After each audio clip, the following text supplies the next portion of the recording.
Hey everybody, thank you for clicking on this video and joining me on this journey. If you haven't already liked and subscribed to the channel, go ahead and hit that subscribe button at the bottom. In today's video, I am going to be interviewing a father, a husband, an educator, and now an author.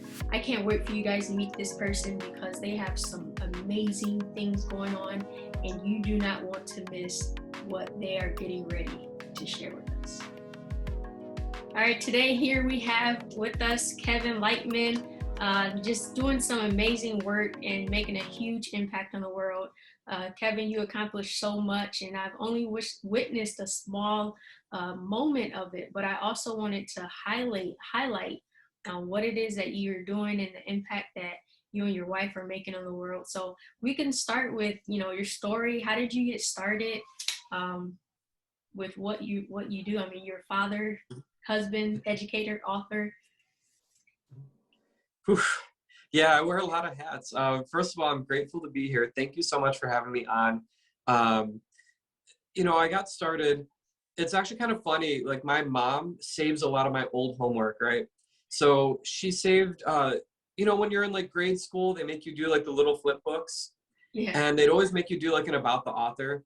And she found some of those from like first grade, second grade, third grade. What's my favorite food? Pizza. What do I want to be? A teacher. And I didn't remember doing that, but apparently I always wanted to be a teacher. And I just, it's one of those things where it just kind of followed me and tracked through my life. So I ended up being a very poor student. I was not great at school. I didn't enjoy it. I had a lot of trouble. There was a lot of friction between me and my teachers. People would usually be like, that would have thrown you off track, right? Like, why would you become a teacher if you had so much trouble in school? And I think that's actually what motivated me, because school wasn't necessarily serving my need, or it wasn't reaching me in the way that I needed to be reached, right? And I did have some excellent educators, but I also had some teachers who were non-examples, right? So I wanted to get into the field because I was like, I understand what it's like from the eyes of a struggling student. Now, students obviously struggle for a million reasons, and they might not look anything like mine, but we can all relate to the fact that I barely graduated from high school, and I actually failed out of a college. I failed out of Ohio State University, and I had to beg and plead just to get on academic probation at a really tiny school out in Dayton, Ohio, just to have another crack at it. And here I sit with a PhD. Clearly I was capable of, doing something in school, but I didn't realize that, and I didn't have the tools to be able to explore that until later on in my life. So I think that's what really drew me into just education in general. Mm-hmm. And what you said was very powerful. You said that you wanted to, be a teacher and make a change, and there was a point where you were capable of doing well in school. Can you kind of go into what was that turning point for you? What made that difference from being that student that, dropped out of college to now having a PhD? I mean, that's amazing. Thank you. I mean, there was a lot that went into it. I think the biggest thing was a mindset shift and a better understanding of myself. A lot of people talk about self-awareness. And I think that was really the big turning point for me. When I failed out of Ohio State, a lot of what I was doing was looking at other students. Wow, how do they have so many notes? I'm sitting next to them in the same class, and I'm like, I'm half a page in, and they've got 8 pages of notes. And I'm like, I clearly am a bad student, is what I was thinking. Yeah. And I would see how they would approach homework, what their attendance would be like compared to mine. And I never compared to what I thought the perfect student was. It's a big reason why I made that book title, The Perfect 10. Like the idea of the perfect student is so important to me, because I never fit myself into the definition I had of what a good student is. So I couldn't be a good student because I couldn't look at myself that way. I was like, no, I'm not like them. I'm not like the kids who are succeeding, right? Yeah. So when I went to Wright State University, I was on my last chance. It was actually my third college. So my track record, I dropped out of Kent State University. I transferred to Ohio State University and immediately failed out. And then Wright State University took me on academic probation. And I knew, they made it really clear. They're like, if you get a D or lower, you're gone. That's academic probation. We're watching you, you know? Yeah. So I understood I had to change my approach because the approach wasn't working. And the way I felt about myself as a student was not working. It was only harming myself. It wasn't helping. So I really renewed my effort in terms of just seeing who I was in a positive light. Being like, what am I good at as a student? Mm-hmm. And I found, you know, maybe I'm not good at writing 8 pages of notes, but I am really good at applying concepts. So I would go through and say, okay, this is what the teacher talked about. What does it look like in real life? And all of a sudden, I started understanding the things that are on the test in a completely different light. So, and it made the classes more interesting, right? But it's because now I was playing to my strengths and what I was naturally good at and, you know, predisposed to do. So that was the big shift, to saying, you know what, if I'm going to be a perfect student, what do I have to do to my own definition to make that fit? Because I can't fit into the definition I had. So let's change that definition and let's work in this new box. Wow, that's super powerful. And you said quite a few things that really struck a chord, because a lot of times we can sometimes compare ourselves to other people, and comparison can kill.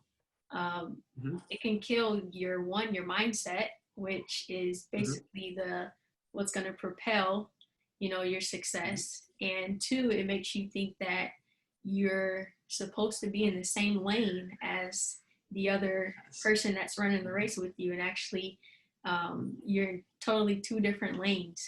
So that says a lot. And so what would you say are some of the values that you stand by, you know, when it comes to being the best at what you do?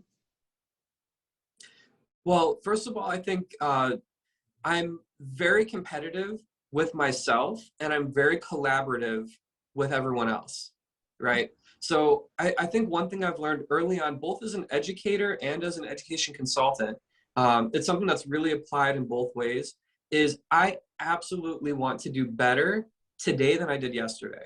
And I'm really driven by that. I'm motivated by it.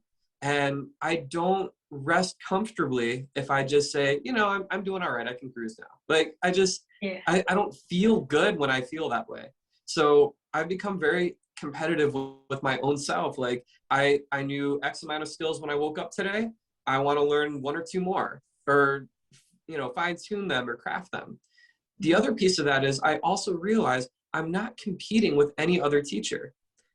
So, you know, when you talk to teachers at a school, a lot of times they'll be like, oh, well, you know, this one says I'm their favorite teacher, but the other one likes this one better. You know, I don't get caught up in that, because I have seen a lot of great things from other teachers, and I've even seen things that weren't so great from them, but it helped me understand something better, right? So I've learned the more I collaborate, doesn't matter who it's with, I will learn something if I keep an open mind. And I think again about those applications, like, how does this work? How does this look? How could I possibly use this? Or why wouldn't I use this? And, you know, so I live very comfortably knowing that I'm focused on my own improvement, because that's in my control. I'm never outside of the control of that. And then also knowing that everyone out there can help me.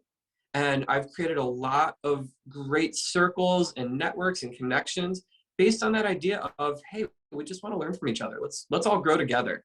And it's been very fulfilling. Wow, that's amazing. And so you have a book coming out. It's the Perfect 10 Students, 10 Mindsets, 1 New Definition. Congratulations. I saw that it's #1 on Amazon's new release category. So kind of tell us, you know, what inspired you to start this project? You know, tell us a little bit about the book. Sure. Thank you so much. I woke up to that today. I freaked out. I was like waking up my wife, like, look. She's like, do I have to wake up? Oh, that's exciting. Okay. So the reason I really started this project, and there's a few things that were circling in my head, and I seem to connect with students who are struggling in school, because their narrative and mine, you know, they run a little bit parallel. Again, like, they have different reasons maybe for why they're struggling. But the fact is, we've all been in that tight spot where people are looking at you as an at-risk student, which is a term I hate, right? But the term exists, and you're falling on the wrong side of the data in the school. So I connect really strongly with students who are in that position because I've been there. And what I started to learn early on in my teaching career is other teachers would get very vested interest in students who were not doing well in school to ensure that they would continue not doing well in school. And it sounds horrible to say, but they would invade my room. Like, they would come into my classroom at the beginning of the school year and tear my roster out of my hands and be like, who you got? And they'd just start going through, this one's a criminal, this one's a drug addict, this one's gonna fail out. And me, the new teacher, I'm like, and they think I'm shocked that I have to deal with these students, but what I'm really shocked at is that they've already put this notion of the student into my mind. Like, how dare you? How could you do that? Right? So, I would come to start looking at these students that people would point out to me and be like, watch out for the student. And that would become my new favorite student, right? And I would start to learn, like, wow, you actually, legitimately, not just because I'm biased and not just because I want to prove these other teachers wrong, you legitimately have these amazing skills and talents, and the things that make up your character are wonderful. And everybody else seems to be missing out on it. What's the disconnect? And that brought me back to my own disconnect. And I'm like, wow, these kids do not look, act, or sound like the perfect student in a way that a traditional teacher might define them. And that's not a problem with the student. That's a problem with the teacher and our notion of what a student should be. So as I continued talking to them and learning more from them, and some of them started to graduate, and now they're moving on to college, and now they have careers and families, and we stayed in touch. And I'm like, now it's clear that the school was wrong about you, right? Because you're actually being successful in life. Like, they were wrong. And you get to pat yourself on the shoulder and be like, now I know that. But I wanted them to be able to share their experience so that not just students, because I think students should be reading this book, but I want parents and teachers to really pay close attention to their experiences and see how impactful adult voices are on a student's life. Absolutely. Because for a lot of them, what really held them back was not anything to do with themselves, but what a teacher said they should be or should do, or what a parent expected out of them that didn't look quite right in whatever frame they were living in. So, that was my big inspiration. And I'm so thankful I had 10 students who were willing to contribute. They were honest, they were open, they were brave as heck. I was just so impressed with their candor. And their stories are going to be so relatable. I'm so excited for it. Oh yeah, I'm definitely looking forward to this release. I just briefly read the story in regards to Emily, where she was, her character was, just amazing, but academically she wasn't, seen by the teachers as that amazing student that she was, or the amazing person that she was, although she may have not have, gotten the best grades. But her story, you can see a lot of students who share her same story. And she had the whole attitude of hustle, right? She had the work ethic from her parents, and, many values were prioritized, but she saw herself not progressing. And how would you say, because I heard you say that, teachers have such an impact on the words that they say to the students, even the mindset that the teacher has, sometimes that the mindset is portrayed in their behavior. How important is that for teachers who come into another teacher's classroom and, say, this student does this student is that? What advice would you give to teachers or, parents that are watching, educators all over the world? What advice would you give them when they get that, list of students? Sure. For the ones talking to those teachers, or just themselves, like they hear something bad about a kid and. Yeah. So let's start with, the teachers that do that. What would you suggest? Yeah. Okay. Yeah. What would you suggest? when that happens, and I've seen it from teachers and parents. I've had parents come into conferences saying, look, I know my kid's not going to college. I know my kid's stupid. And they'll say words like that in front of their kids, right? So when that happens, I tend to think that there is some kind of hurt that's happening that has nothing to do with the student, right? And that hurt might be, if it's a parent and maybe the other parents down the street have perfect kids with straight A's, and they're comparing just on a grade, like GPA base. And they're saying, oh, my kid is not this. So obviously there's something wrong with my kid, right? Or it might be a teacher who's had classroom management issues with that student. And it's been a behavior battle back and forth. And that's made them feel like their career is seemingly harder, right? So usually there's some kind of hurt, right? And we always have a choice when we have a hurt in our life, right? We can take care of that hurt and use our own wellness strategies and keep it under our control, or we can pass on that hurt, which then hurts somebody else and, perpetuates the cycle and makes it even worse, right? So for teachers who are feeling that way, think about it like this, or parents. What benefit does it have to talk poorly about a student? How does it help you in your own career? What it tends to do is it makes that student kind of out to get you too, right? They're going to be more of a problem for you, even if they're not your student anymore. They're going to be a problem in the hallway now. And they're going to feel very justified in doing that, right? So if it has no benefit to you, what can you take under your control? You either give positive messages about them and focus on their strengths, or you say nothing and let each teacher come to their own conclusion, which will benefit the student, make them have a better school experience, and it'll make you have a better experience as a teacher or as a parent, trying to go through and figure out what is best for your child. So I think that's the route I would head, is just, you have a hurt, figure out that hurt on your own terms. Don't bring it to the student as well and perpetuate that hurt. Absolutely. Totally agree with that. And I saw one of your quotes. You said that there are millions of amazing students every day who are trapped and squelched behind a series of educators who have a different view on what a perfect student looks like, sounds like, and acts like. And you have 10 students that you chose for this book who are sharing their stories about being students that come from different backgrounds. And what inspired you to choose these 10 students and start this project with them? Where did the inspiration come from?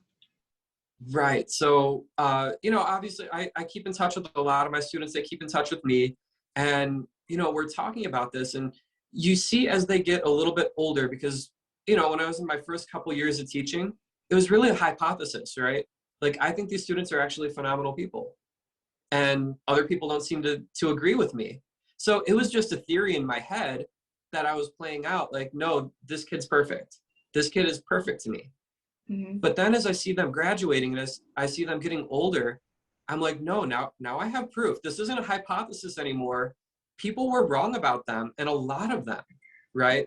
So as we started kind of collaborating with that, I would just start asking them, like, hey, what was your experience like? I mean, I only saw it from my angle, where I would hear, like, faculty lounge conversation, and then I'd see you in class. What was it like on your end? Like, were you aware of what was going on? Did you hear some of these messages? And they're like, yes, it was actually worse than what you heard. I'm like, oh, what? And, they would start going through, and they got very open and vulnerable with me. And I was just in a very fortunate position that I had just started to connect with Sarah Thomas, the founder of EduMatch. And she and I started chatting about this kind of idea, like, these students are being treated really poorly, and not just that, it's off base, it's not correct. And she's like, okay, write a book about it. Okay. And I started contacting them. I'm like, I can't write this book. Like, I can add narrative, I can add bits to it, but this has got to be your book. And the students who are in this book are also going to profit off book sales, because I wanted to show them their voice has value, right? I can't be their voice. the best thing I can do is provide a platform to help them, help their voices elevate and go through more communities and go through more students and parents and teachers that need to hear the experiences that they faced so that they don't put more students through that. So that was my big inspiration. It happened to be great synergy between I'm having these conversations here with my old students. I had this conversation with EduMatch, and I'm like, oh, we can kind of connect these dots and do something with it. Absolutely. Wow, that's such an inspiring story. And so how can people, support you with this project? Where can they purchase the book, and when is it planned to be released? Sure. So the release day is March 14th. EduMatch is going to host a really fun launch party, so you can join us there if you follow them or if you follow me. So the book will be out on the 14th. You can connect with me. I'm usually most active on Twitter. You can find me, Kevin Leichtman. And if you want to support this project, buying the book definitely helps. But I think the best thing that you could do is share some of the stories of these students. So even if you don't purchase the book, if you're following me and you're seeing some of the quotes that are being posted from it and things like that, please share their voices. I think for all 10 of those students, it took such courage to be able to say, you know what, I'm going to take some of the worst moments in my high school career, and I'm going to allow you to put it in writing with my quotes, tell you exactly how it was. I think that deserves some honor and respect. Mm-hmm. And that's why I'm working so hard too, to make sure that this book gets to as many people as possible. But if you're not ready to buy the book, please feel free to share some of the quotes from it and some of these stories and allow their voices to make a positive impact on schools. Absolutely. And I want to again say thank you for joining us today. Those of you who are watching, I want to thank you for joining in and hearing what Kevin has to share with us. And Kevin, before we end our interview, what advice do you have for people who are watching? So first of all, again, thank you for having me, Brianna. This is such an excellent show. I'm honored to be here. And just a last piece of parting advice. If you look for the best in everyone you encounter, you will get the best that they can give you, right? And if you look for the worst in people you encounter, you're always going to get the worst that they can give you. So if you want to make your life better and more fulfilling, your career better and more fulfilling, if you're a student and you want to have a better experience in school, just look for the best in everybody around you and focus on those strengths and keep building them up. And you'll enjoy the result of that. Thank you so much, Kevin. You are definitely the change that we want to see in this world. And I want to wish you the best on your project and in your future successes. You are definitely making a difference in the world, one book at a time, one story at a time. And I want you to keep up the great work and continue to be successful. You definitely have Thank you so much. And likewise, same to you. Thank you so much. You're welcome. I provided Kevin's information below this video. If you are interested in supporting him in this mission and making an impact on the world, we want to make better teachers, make better students, increase mindsets. Go ahead and support him below, and you can click that Amazon link. If you want to contact him, his contact is below all his social media links to support him in his endeavors and to just keep up with what Kevin is doing to make an impact in this world. Remember, you have what it takes. Be great and accelerate.